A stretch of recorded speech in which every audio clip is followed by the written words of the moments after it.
Hello, and welcome to another episode of the Citizens of Lorcana podcast, a podcast where we invite you to be a part of their world.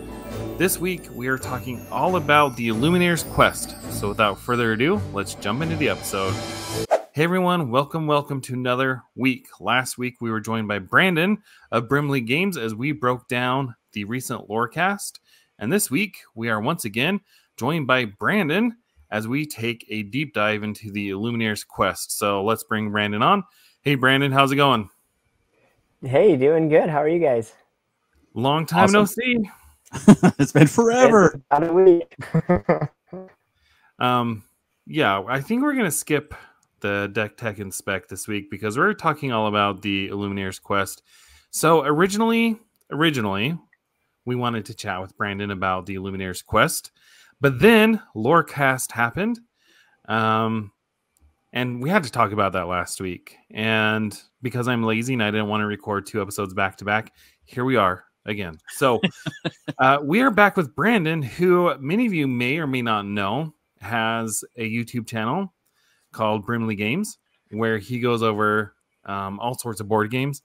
If you're watching this on YouTube, you can see all the games behind him. Like, board games is his passion. I like board games, but I don't have a closet like this. So you have all the Catans, you have everything. Plus, Brandon loves multiplayer in Lorcana. So with that board game expertise and with your love of multiplayer Lorcana, we're going to break this thing down. Brandon, there it is. So I know I'm taking a long time to set this up, but we're going to assume that people at least know the basics of the game, that there's a deck called, that's Ursula. And then it comes with 2 decks that players can use, as James is demonstrating there. But, and the objective is to beat Ursula. So assuming people have that baseline of knowledge, how would you describe the game from there? Yeah, so essentially it plays just like normal Lorcana, but it's a cooperative game. So essentially it is you and your teammates using your decks to, as you said, take down Ursula. So it adds a lot of different ways to play the game and actually highlights some cards that don't see a lot of play in the regular game of Lorcana. One of the things that is my favorite, as you have pointed out, I like board games. I like when there is a specific objective, and with the Lorcana meta as a whole, it's hard to come up with which cards are the best in that specific thing. But against Ursula, her deck never changes, so it's easier to kind of solve the quote-unquote meta of the Ursula deck, and I find that enjoyable to find the optimal deck. So it's been a lot of fun. So just even basic mechanics of it. So let's see. I think we're going to talk about this in a second, about the different levels of difficulty. But what makes this different than regular Lorcana? Because they're both put out by Ravensburger. They both have the name Lorcana on there. So what makes them different? Yeah, so on your turn, you do the same thing as normal, but against Ursula, her deck plays by itself. So a couple unique things about her deck is she doesn't have to exert her ink to play cards. So it makes it pretty easy for her to get out some high-cost characters. The other thing is she will draw 2, 3, 4 cards a turn and play all of them every single turn. So she can get out a wide board of characters and items pretty quickly, which can be ruthless to try to take down. And then the other thing is Ursula tries to get to 40 lore, while you and your teammates each have to get to 20. So if Jared's playing and he's doing well at 20, but James is down at 14, like, you still might lose to Ursula. So you have to work together as a team. And come on, James, get it together. Hey, all I'm hearing when he was talking about Ursula's deck, all I'm hearing is Ursula is a dirty cheater. Doesn't have to spend her ink, draws as many cards as she wants. What is going on here? Like, honestly, that's one of the most frustrating things for me, is the fact that Ursula doesn't have to pay the ink cost. She just has to have that amount of ink in the inkwell. Yeah, and there's even some 0-cost cards as well. So it doesn't matter, even if it's turn 1, she can play them out and start collecting lore super fast before you even have anything on the board. And she has some like pretty nasty cards too. Yes. Yeah. If you've played it at all, you've seen some of them, but a couple of the most brutal actions is a one-sided be prepared. So all opposing characters are banished. Hers stay on the board. Everybody else's go away. There's a card that exerts all opposing characters and they don't ready at the start of their turn. I have lost to that one before and it was brutal. And then, yeah, a bunch of cards that deal damage, a bunch of cards that have you choose one of your characters and banish them. So it's pretty unfair playing against Ursula, especially when you play the first time and have no idea what to expect. So, as Jared mentioned, there are 4 levels of difficulty. So let's talk about that. How the game can go from, well, they call it easy to extreme, but I think in playing it, it goes from maybe to no chance. Yeah, right? It definitely, especially, yeah, we'll talk about it later. But with the cards that are included, it's pretty rough. But essentially, with the different difficulties, I have them in front of me. So on the easy, there is an ability for Ursula that she gets just in this mode, and then there's abilities for you and your teammates. So on Ursula's, they make it easier on the easy, and she doesn't draw as many cards. And then on your side, you can essentially pay lore each turn to trigger an ability. In the easy mode, there's a couple really useful ones that allow you to draw cards. You can ready one of your characters, exert one of Ursula's, or heal. So that's kind of one of the things that I think we found with playing the different modes is as it gets harder, your abilities to pay lore and get that ability, they diminish. And so it gets harder in that aspect. You can't just pay 3 lore and draw 2 cards when you're in a pinch. So and hers that's kind of easy mode. Bigger and better. So it's not an evening scale. It's the scales have turned. Yep. I have to say I've really only played this with my son. We did the easy, we did the normal, which I mean we did okay. Like we did okay. I think we won both of those. But as soon as we hit the difficult, the hard and the extreme difficulty, those were like it felt impossible. Like it legitimately felt impossible. And to be fair, he was playing with one of the decks that came with it, and then I was playing, with the set 3 deck that I had created. So maybe we didn't have the most optimized decks for it, but it felt like I put on here, it felt impossible because, like you say, she draws extra cards and then she can just like play them down. And on the extreme difficulty, like when one of her characters are banished, it just goes right back to her hand and she can play it out next turn. Yep. And that's probably the thing to highlight about the extreme. It feels like a huge jump from hard to extreme because of Ursula's ability. Anytime a character of Ursula's is banished, it goes back to her hand. Now, the reason why that is so much worse against Ursula is, like we said, she plays every single card from her hand each turn. So if you play Be Prepared, those, let's say, 10 characters go back to her hand, well, guess what? They're coming back on the board next turn, and now you have nothing. So it makes it really hard, and you kind of have to work around that, but you got to have some good stuff to take out extreme. So let's talk about that good stuff. We're going to talk general strategy. You've got some slides prepared. So hopefully, if you're watching this on YouTube, you can check out these slides. If you're not watching on YouTube, we'll do our best to describe everything that's on these slides. Okay, so I'm going to bring them up. And then Brandon, we're really going to lean into your expertise here and let you, take the lead here. Okay. Perfect. So essentially I started, and this is one of my favorite decks that we're going to start out with to beat Ursula on extreme. We first thought we could have a challenger heavy deck against her and then have another teammate have a discard deck. So attack them, get them back to her hand, and then force her to discard those cards.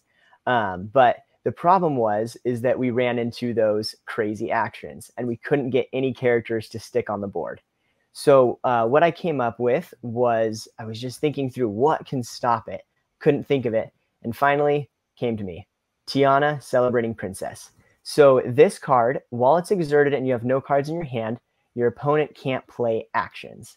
And if you look at Ursula's deck as a whole, most of the brutal cards are actions. So if you can pull off getting out Tiana and having her stick, without getting removed by Ursula, you can pull off a pretty cool combo and essentially stop her dead in her tracks, and she just has characters out, which, to be fair, is still pretty hard to overcome. But that was something that we came up with, and there's a couple of strategies in there that we'll go over. But this is the deck as a whole. But anything that stands out to you, or any questions you have about this deck? I just want to time out real quick. When you say we, who's we? Who's your team? Yeah, so I mostly play with my family at home. So my family, my wife's family, we just play around the kitchen table with my siblings, her siblings. So that's the general thing. I've only been to a local game store once for the Stitch Set Championship, but so mostly like, around the is table. your family into this, or are they just like, all right, Brandon, we'll humor you?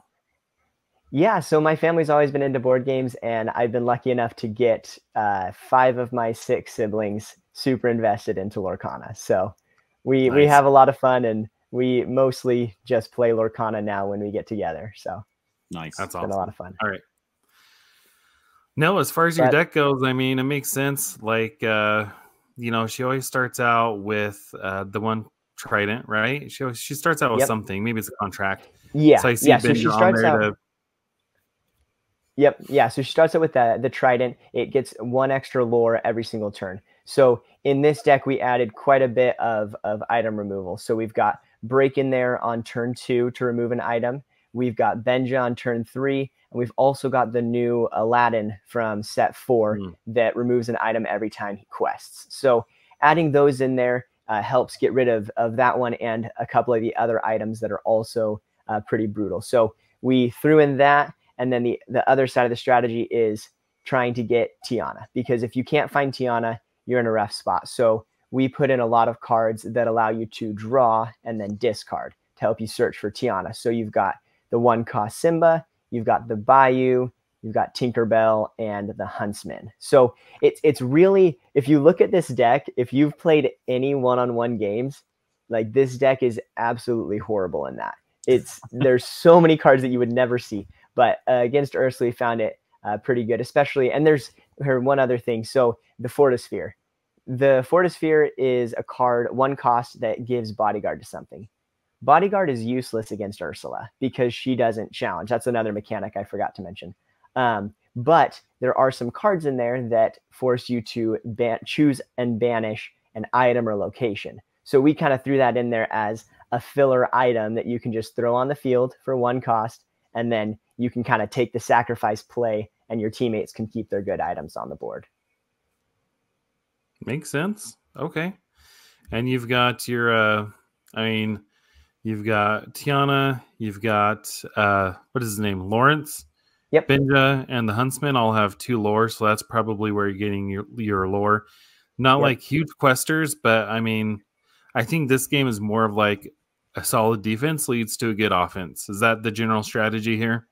That is. And the one thing with this is if you're playing with just this deck, I don't think you will survive. This deck goes hand in hand with the next deck we're going to show, where you kind of have to have some teammates keeping your back as you go against Ursula. But yeah, as you pointed out, threw in some 2 lore questers to kind of close out the game once we get Tiana out and can stop the actions. And I see, was it Lithos in there as well? Yes. And so him, and then the 1-drop Felicia, those are there for just taking out characters, correct? Essentially, yeah. And then Lithos especially, yeah, he can give any character resist 2.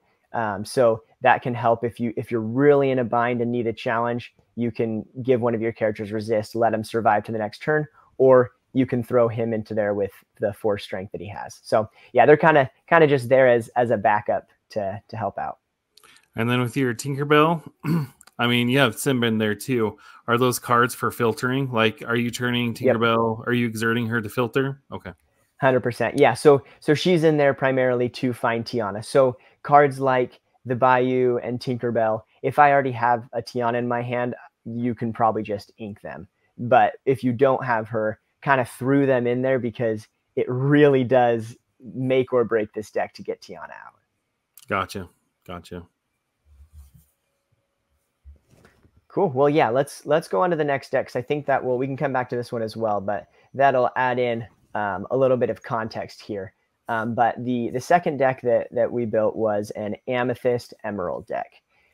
This one is the second piece to the puzzle. So if you get Tiana out, exert her, and have no cards, which is hard enough to pull off on its own, you now have stopped all of Ursula's actions. But the problem is that she still puts out a couple new characters each turn. They quest every turn, and she can get to 40 really fast. So the second piece that is we wanted to pull together, and if you can get both of these decks working well, you're in a really good spot. Second piece is Mother Gothel, Selfish Manipulator, and or Ursula's Garden. So Mother Gothel, while this character is exerted, opposing characters can't quest. So you can kind of see how this works. You get Tiana out, they can't play actions. You get Gothel out, can't quest. So then Ursula is just dead in the water. Pretty clever. Yeah, it's pretty fun. This was the first one we thought of. We tried it out. We got Gothel out. We thought we were so cool for 2 turns. And then she played something and took Gothel out. Like, I can't get these actions. So they really do work hand in hand really well together. So here's a general question. So you have Tiana. And Tiana, her requirement is you can't have any cards in your hand, right? Agreed. Yep. Okay, so let's say you play Tiana, you don't have any cards in your hand. Does she protect your teammates too? From the actions? Yeah. Yes. So okay. Let me go back to Tiana for those who are watching on YouTube. So Tiana says that opponents can't play actions. So essentially, those action cards that Ursula has, they stay in her hand. So it doesn't do anything to you or your opponents. So then the Tiana, once you get her out, she then protects the Mother Gothel. And then, so essentially, if you can get Tiana and Mother Gothel out, Ursula can't do anything. Yeah. Yeah, you pretty much win the game at that point. So it's trying to find those cards, which we then built. I'll show the full deck for those on YouTube. But we pulled Amethyst in here and threw in a little bit of card draw. Not a lot, but you've got the Queen's Castle to help get some card draw, Second Star to the right, the Donald Duck. So there's a couple things in there that, like we did with the other deck, we wanted to make sure if you didn't have Mother Gothel in your hand, you could have some ways of trying to get her as fast as possible. And then in the same way as Tiana, Mother Gothel has to be exerted. So in both of these decks, we put rush cards in because we found you can play the card out, but then Ursa plays something, takes out your characters. But if you can exert them with rush, even if they get a little bit of damage on them, then their ability is now triggered and it can stop them from questing, or in the case of Tiana, it can stop the actions. So makes a lot of sense. I see you got the Inkcaster in there. That how does that card play for you?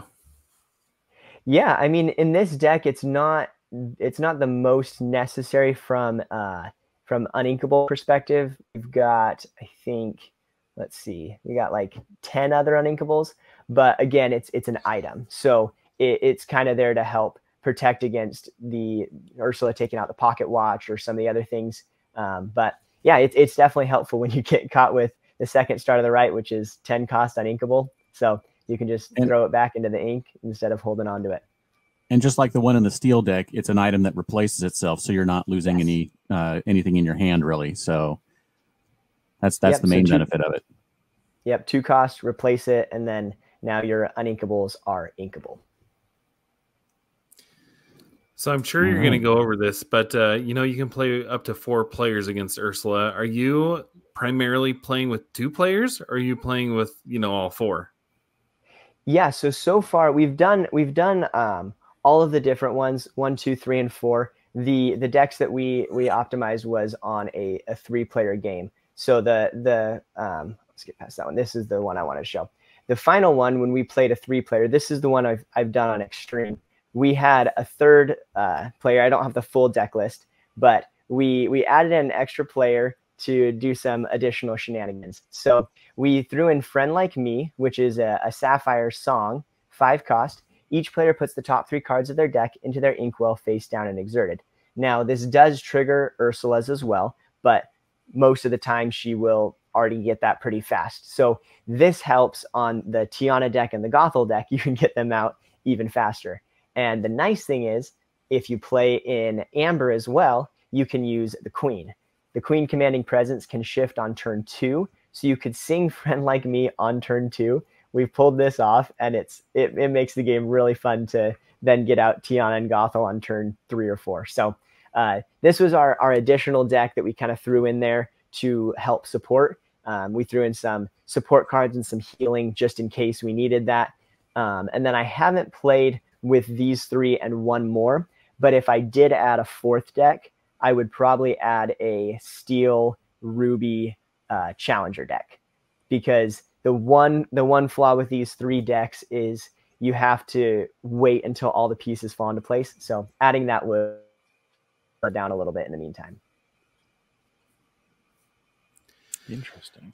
So building the Challenger deck, would it be like a pirate Challenger deck, so you can get that rush going as much as possible without using too many other cards, or is it just straight Challenger with as many good challengers in every ink, every cost on the curve? Yeah, I think the fun part is with the decks I've showed as well, you can tweak it and change some things and keep the base parts the same. But I think you could pull off a pirate deck, especially against Ursula. You can have fun with it. I would recommend, as you saw in the live stream that we did a while back on my channel, is to use the Raya that readies when she challenges. Use now the Captain Hook or the Scar that ready when they challenge. Those would be the ones I'd focus on, because you can kind of clean up Ursula's many characters that she has out by giving them extra challenger or giving them resist. So that would probably be the route I would go, because I personally love those cards. But if you like pirates, I think it would work just as well. Okay. So here's a general question. So when we were playing, my son played out Lumiere. Sorry, I can't say his name.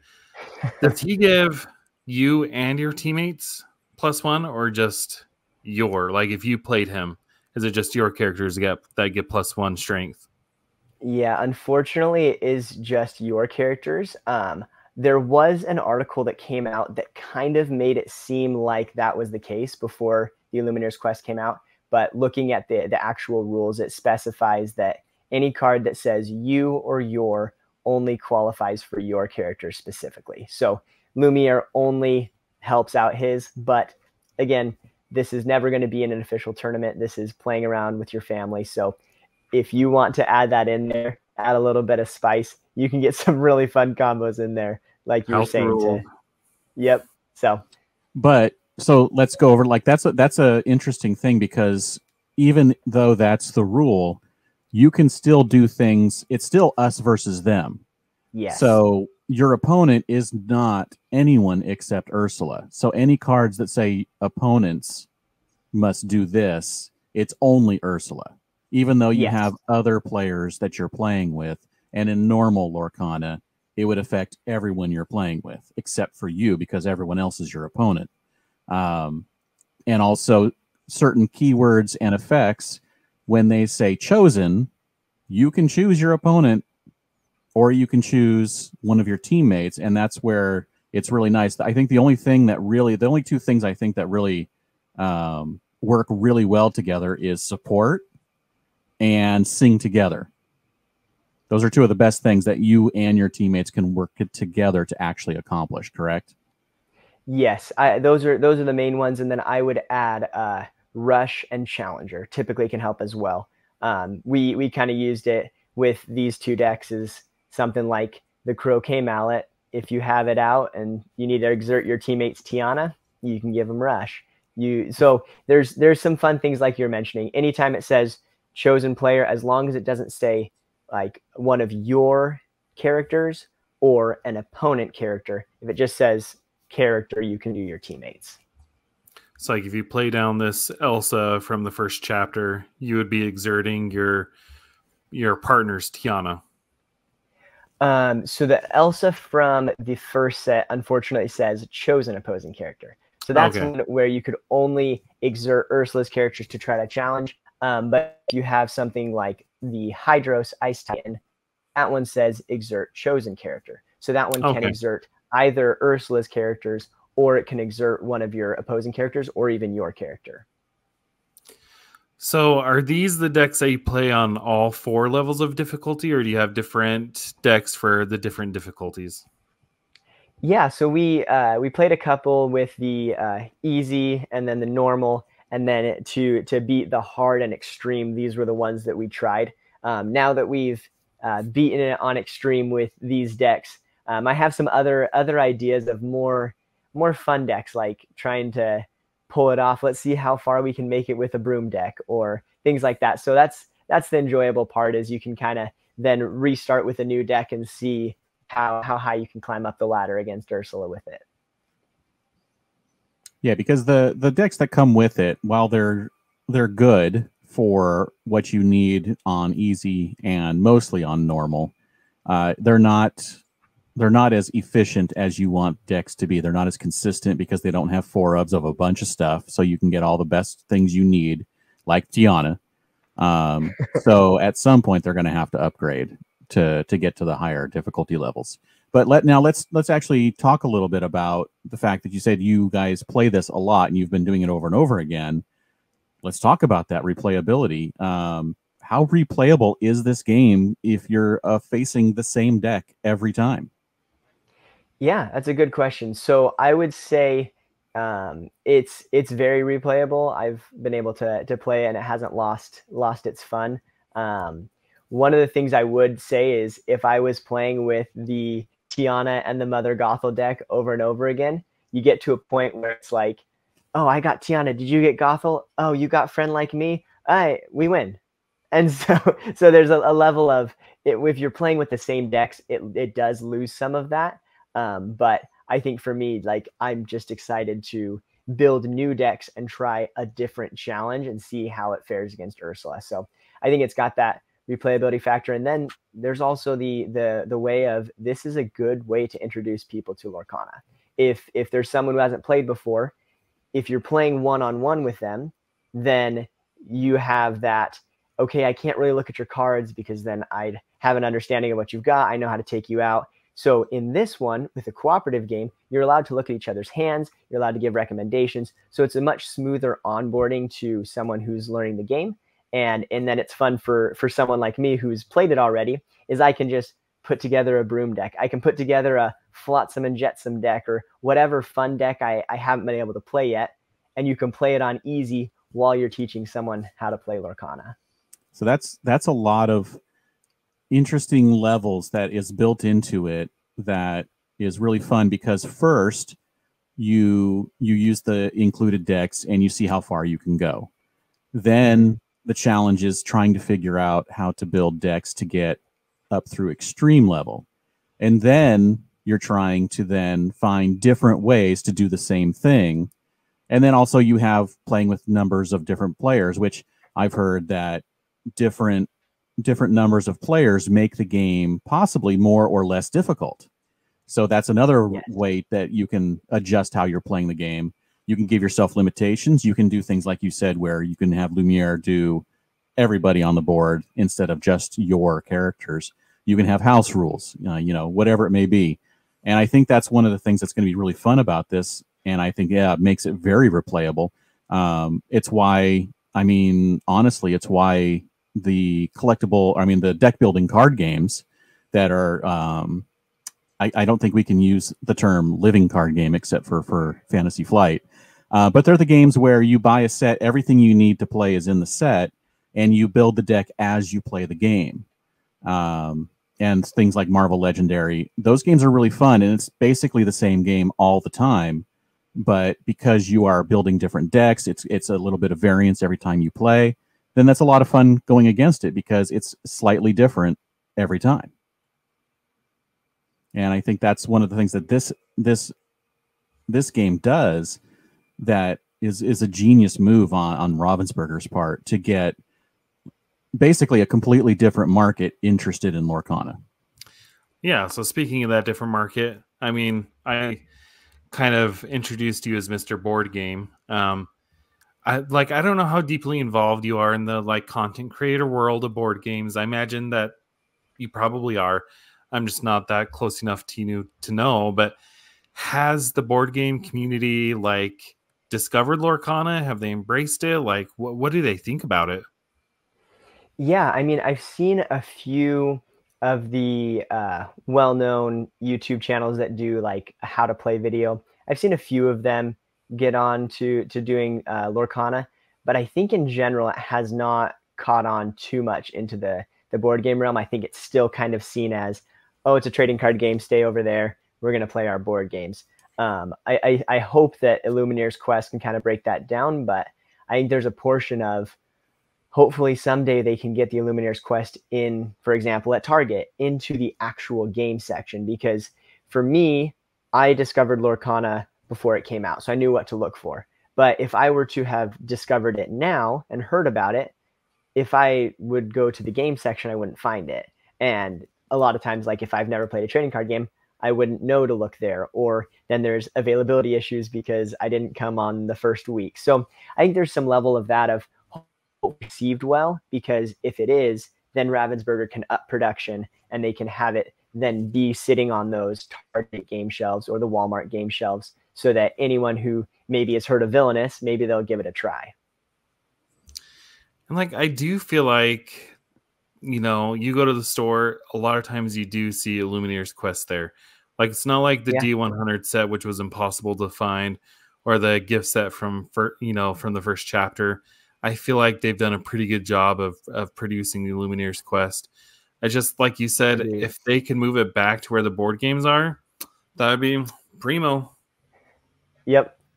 Yeah, and I wonder if that's part of their set 5 change in marketing strategy. Like, who knows? But I guess, I mean, honestly, it might be the gateway game. The gateway game that's coming out with set 5 might be the one that shows up in the game section. I could see that happening, as well as with the new Villainous that has been announced, where you could get the promo Prince John card.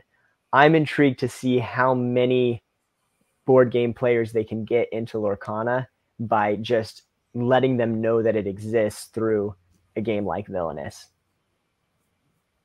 That will be interesting to see. Yeah, because Villainous is pretty big in the board game community.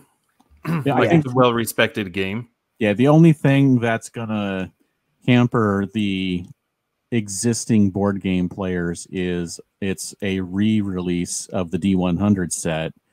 I mean, the 100th anniversary set from last year, and a repackaging and reconfiguring of the very original set. Yeah, so true. A lot of players won't want to buy it if they've already owned it. Agreed. That's true. So yeah, that's the problem I'm having is I already own the new version, so it's like get a new one with a different cover and the Prince John.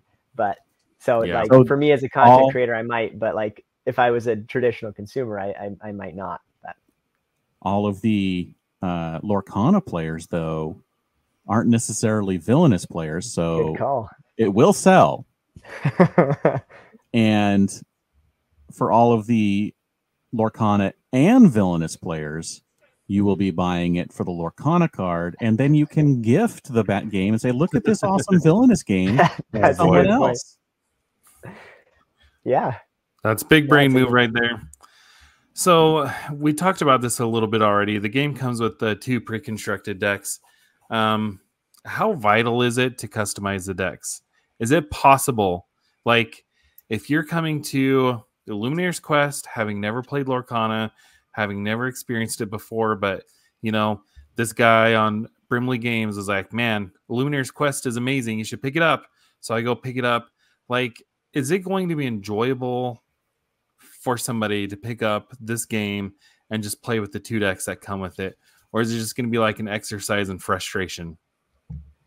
Yeah, that's an interesting question. I think for me, I need to probably go back and play a couple more times with the pre-constructed decks. I did play the first time. We did play 3 or 4 players, and we got beat by. We got up to 39 lore. We're about to win action that says exert all cards. They don't.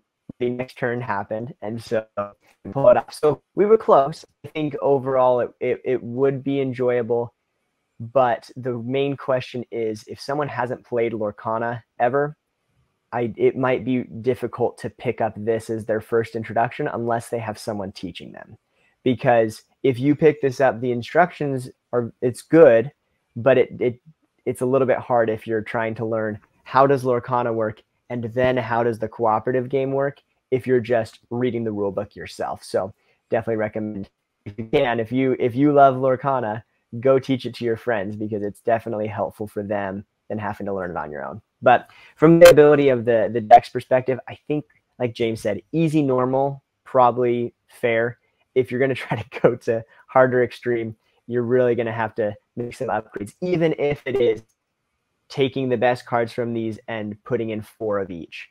It's just the variance of having a bunch of one-ofs makes it really hard. What about, though? So, oh, he disappeared.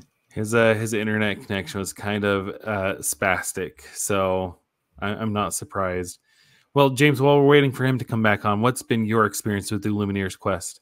Well, so far, I've only managed to play 1 game. Did you play with Beth or Aaron? I played with Beth, and we played it on easy for the first time, just to get used to what the game's doing, and we destroyed Ursula. I'm happy to say, definitely knowing Lorcana really helped, and also I think we just got really lucky with some sequencing of which cards came out, because we didn't get a lot of those big bombs that Brandon was talking about, like all at once. We would get one of them, and then just a regular small character would come out. And then, it'd be a turn for us to handle that. And then the next bomb would come out, and we'd be able to handle that. So we were actually able to keep Ursula like around 10 lore, like for the entire game. I don't think she got over 12, maybe even not even that. So he's back. Hey, Brandon. We were just talking about James' first experience with Lumineers Quest. Well, first and only. Yeah. And what we managed to do is, and this is something I actually wanted to talk about with Brandon as well, about how you said that this is something that you can use to help teach someone Lorcana. I think one of the most important things that this does is, because you can play open hand and you can help each other, it is really, really good to teach someone about how important sequencing is of your turn in Lorcana. Yeah. Even if it's just you playing on a 1v1, when you get to that point, being able to see just how important it is for me to play this character but not do anything, so you can play that character to give an effect to my character, then I can do something. Just all the things you can do this with between all of you on the same team for sequencing. It's really good for showing just how cool it is, and how you can do that playing your own cards against, in a normal trading card game battle. So I think that's one really important thing about how this is definitely teaching you a lot of aspects for that other version, where this is just the cooperative version, where it's just having fun as a board game, but it's also a very good learning tool. Yeah, agreed. And then I totally, I haven't heard it that way, but learning the sequencing is one of the hard things about Lorcana, is to understand, how to get really deep is, do I play this card first and then this card, or do I trigger this effect? And so, like you're saying, let me give you Challenger +2, you challenge into this one, and then you use your Rapunzel and heal yourself, draw cards. Like yeah. You can play some really fun lines of play that would never be seen otherwise. And we were talking about my game, and how we didn't get any big bombs out, like 5 big bombs in a row from Ursula. We were getting one, we're able to deal with it, but we were getting close to winning, and we actually could have won just by I think just by questing a few of the characters we had out.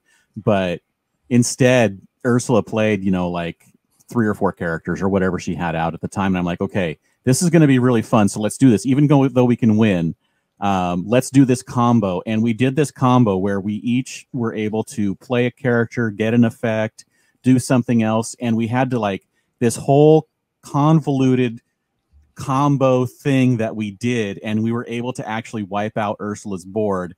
And then with our 1 or 2 characters, whatever we had left, we're now we can quest and win the game. Because it was so much more fun to do that, and be able to see that, the way you can do things with Lorcana is so much fun. It's why just quest and win? I mean, just do all the fun stuff and then win. So I have a follow-up question for you, James. well, two follow-up questions. Number one, did Beth enjoy it? And number Yes. two, did you guys use the pre-con decks or did you build decks for her? We straight up used the pre-con decks.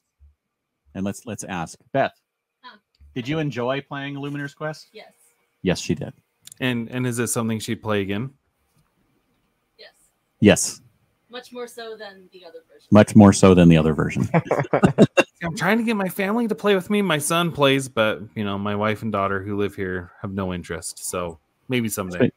Well, you just tell them, like, look, I understand, but this is a board game, not the card game. Yes. This is the board game version using Lorcana cards. And then go for it that way. But I think the Lorcana name is yeah. I will say the one good thing about the pre-constructed decks is I think it is a good onboarding to seeing, and they're built to go against Ursula in small ways. Like you have certain characters that can exert Ursula's characters. You have certain ones that can heal and give support. So it kind of gives you that introduction to it. So definitely recommend those for someone, especially if they're learning for the first time, to kind of, they can see the unlock themselves of how it works once they start to get it. Yeah, I feel like the decks do a good job of demonstrating the different keywords and abilities within the game, from support to bodyguard to rush, to all these things. And even a little more of the advanced stuff, like with shifting on, the Mulan and triggering her ability and stuff like that. I feel like those decks are good for exposing people to everything that's possible within the game. Agreed. So go ahead. That's I think the best way to describe it is it's like it's essentially a starter deck. They have a little bit more. They have some legendaries, they have some rares and super rares, but so they're a little bit more high quality in that sense, but they're essentially starter decks in the fact that they're really good at onboarding, and then they're not good for much else. So once you've learned how to play it, you got to upgrade it to keep going to the higher levels. Which is what the accountants like. That's a good point. They do it on purpose. Speaking of families playing and all of that, what is the age recommendation? Because on the box, it says 8+, just like the regular Lorcana game does. But do you think that's good? Do you think it should be a little higher, a little lower? Yeah, that's a good question. I mean, for this and other board games, I do really think it depends on the child. I think there's some kids that can get in it earlier, and some where maybe they just wouldn't enjoy it until they're 11 or 12. But I think that 8 is probably a pretty good spot. Like, this isn't like a super simple game that you want to be teaching to a 4-year-old. So I think 8's probably a pretty good recommendation. But I mean, I think all ages can enjoy it. So we had a lot of fun with it. I can't remember which article it was, but it was one of the articles talking about the Illuminator's Quest, and I think they were interviewing Steve or maybe Ryan, but they said, one of the feedback they got from the families was that, one of the daughters was too young to play, but they had her flip over the cards for Ursula, and she was having fun, like banishing her big brothers or her parents, cards back to their hands. And so I guess if you have a child that's too young to play, maybe something like that is a good way to involve them. Yeah.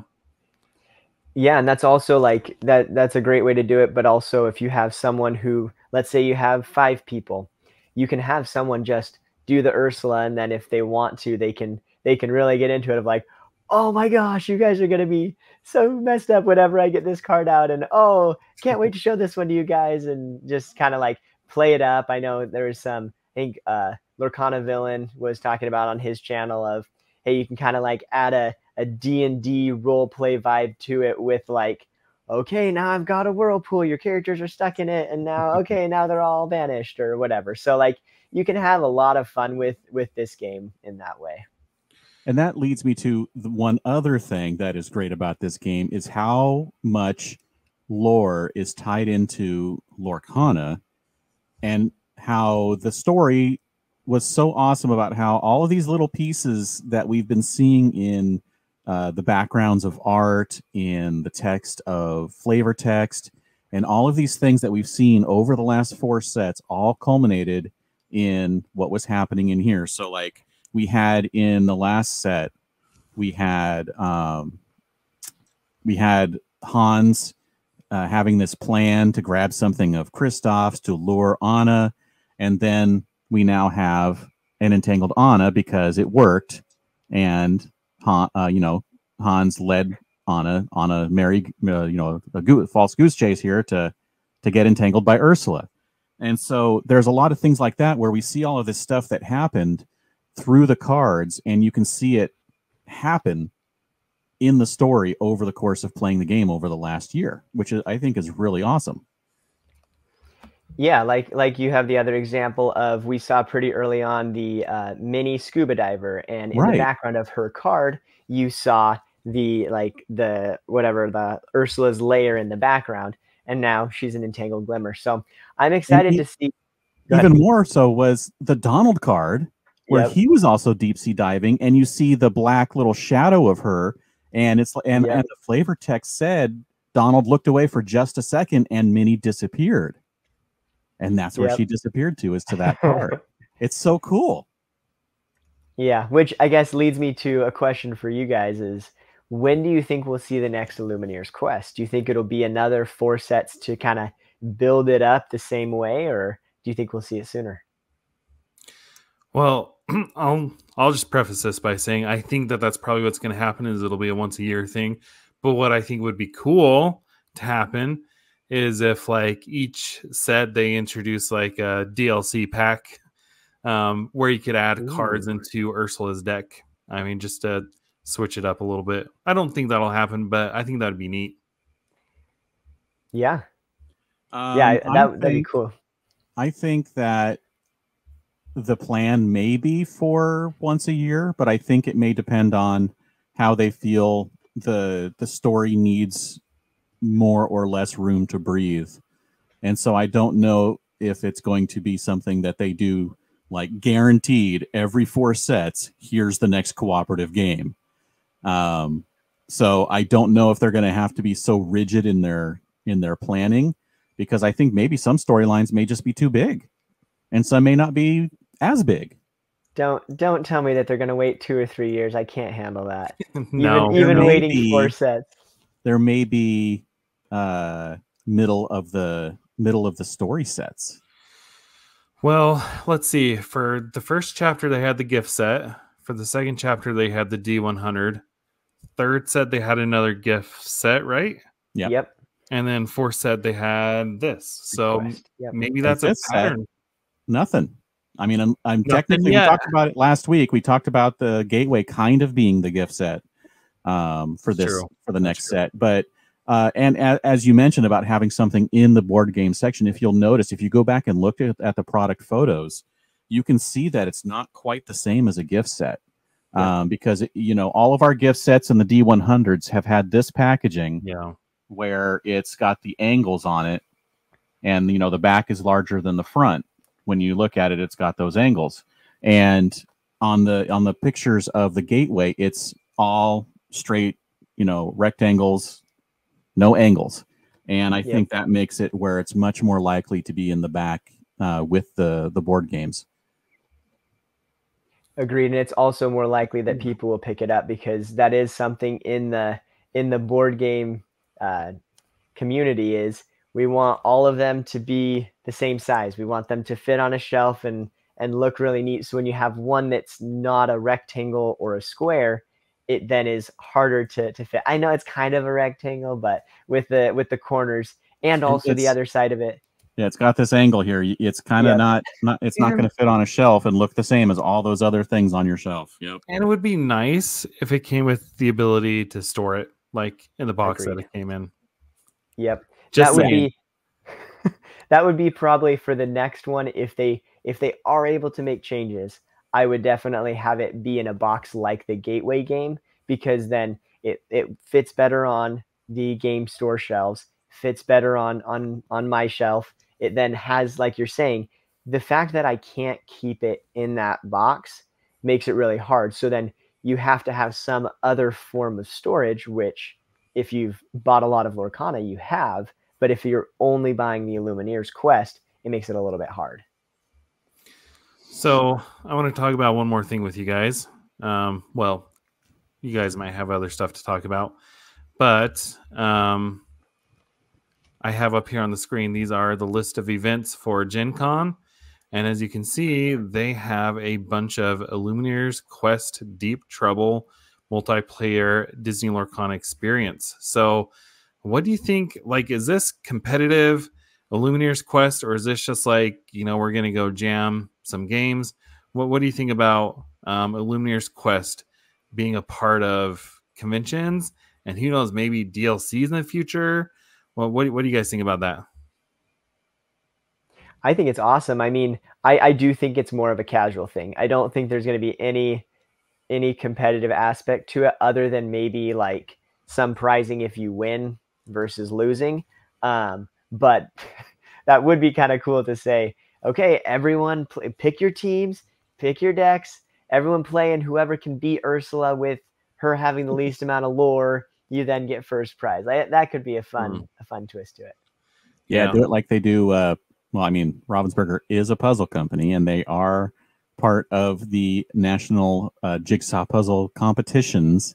So maybe they do timed events, or like you said, lore events for how fast you can, how low you can keep Ursula for, when you're winning.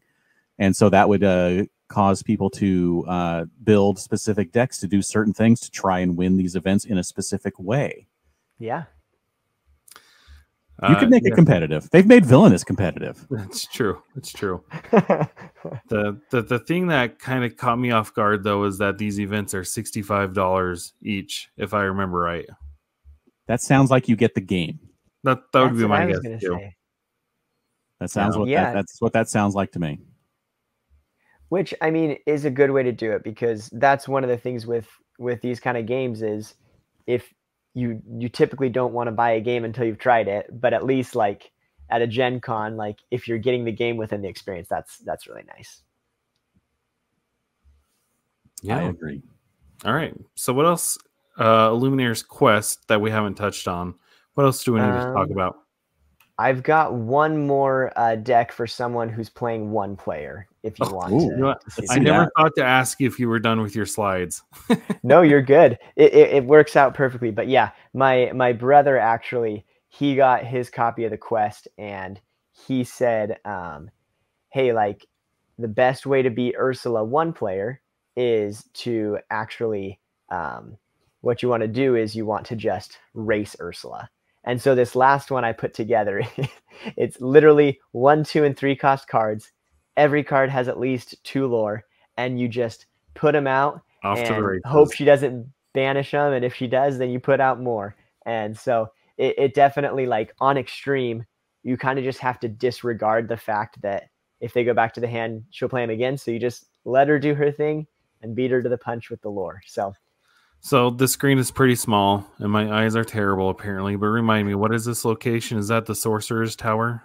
That is the Sorcerer's Tower. So that then would allow you to, any character you can move there for a move cost of 2, and they get an extra lore. So most of the time, you'd rather just get a character out in Quest, but it is a little bit harder for Ursula to get rid of locations. So that might be able to stick and give you the extra lore you need. Nice. Okay. Cool. Yeah. Yeah. I mean, you can hyper aggro. It's the way to go, right? So is this including the extreme difficulty? Like, has he beat Ursula? So he played actually with a broom deck, and so I wish I was there to see it because that sounds really awesome. But he did beat it on extreme with the broom deck. I played this one actually tonight. I tried it twice before coming on because I wanted to have a one-player experience. First time I was 1 turn off from winning, and the second time I won, and she would have won on the next turn. So extremely, extremely close, but just depending on the sequencing of when her cards come out to banish your characters, you can pull it off. Broom deck sounds fun because you have all those chances for that extra lore, right? With Yensid getting 3 lore and being able to throw in just as many brooms as you want, a bunch of the 2 lore brooms, as much as you can. So yeah, that sounds like a good time. Yeah, because then they can all go to the Sorcerer's Tower for free, and then essentially each of them has an additional lore there. So you can do whatever colors you want, but hyper aggro is one of the ways to pull it off if you're doing one player. Yeah, nice. Play hyper aggro red, ruby, amethyst, so you can get all of those 2-drop 3 lures in with Pinocchio and Simba. I almost went and that Piglet. way, but No, there you go. just cheat a little bit. Throw in a Piglet. House rules. Yeah, house rules. You can always play Piglet. It's the Piglet exception. That's funny. That would be fun if we see a card that can be played any color. So. Well, we do appreciate you coming on and talking all about the Lumineers quest. Like I said, I mean, it was a no-brainer. You're like, hey, I'd love to talk about Lumineers quest with you guys sometime. And you are like the board game expert. And I know this is like Lorcana, but I mean, it's like a combination of board games. It's a combination of multiplayer, which are two things that you absolutely love in Lorcana. So you being able to come on and not just like sharing your experiences, but sharing these decks with us so people can see. Because, I mean, when my son and I played, like, yeah, we used the pre-con decks and one of my competitive decks. We didn't do so hot. So seeing that there are like deck archetypes out there that offer you the ability to beat Ursula and you know, okay, this is like net decking to beat Illumineer's Quest, but you can take this and refine it if you want to, or you know, if somebody comes over and you want them to actually enjoy playing a game, you know, you have that pre-constructed deck. So that's awesome. But like I said, you also have your own YouTube channel where you go over all sorts of board games. Why don't you tell us how all that's going and tell people where they can find you? Yeah, so you can find me on YouTube under Brimley Games. Mostly have how to play tutorial videos for different games, but recently started on a website as well to do some articles, and I've been able to use it for deck lists in particular for Lorcana to be able to share those. So you can on brimleygames.com/Lorcana, I'll post the most recent deck lists, mostly focused on multiplayer decks or Illumineers Quest. So not the competitive tournament scene. There's enough of that. So I like playing with my family at home, and so that's what I'll share the deck list for. So just to toot your horn a little bit, I mean, you have some of your videos, like you had us on when your How to Play Lorcana video reached, was it 100,000? Yes. Yeah, 100,000. So you have some videos that have some views on them, but I'm just curious, like, what's the coolest accomplishment that you've accomplished with your channel? Like, what's the coolest thing you've done? Yeah, I mean, that's definitely up there. I mean, that one's trending, I think, at like 140,000 now. And so I was on the Illumineer stream, and Liam was mentioning like that might be like, it's like second or third top Lorcana video of all time on YouTube. It's like, wait, what? That's crazy. So wow. I think that's probably one of them, as well as just meeting people like you and kind of being able to be a part of the fun content creator scene and just getting to meet fun people. So.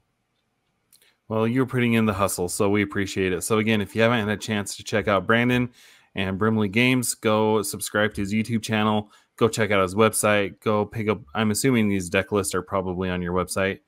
Yes. If you weren't watching this on YouTube, so that way you can have access to those too. If you liked what you heard here, you can subscribe to us on YouTube. You can follow us on the podcasting platform of your choice. You can find me on the website formerly known as Twitter at Citizens of Lorcana. And James, where can they find you? You can find me everywhere at Dan Regal. And you can also check out the SDCC blog at the SD Concast, which I co-host every week for live shows with guests and everything on, talking about Comic-Con, which is a mere 5 weeks away. Crazy times. So, yeah. Thank you again, Brandon, for joining us. Thank you all for listening. And we'll see you next time.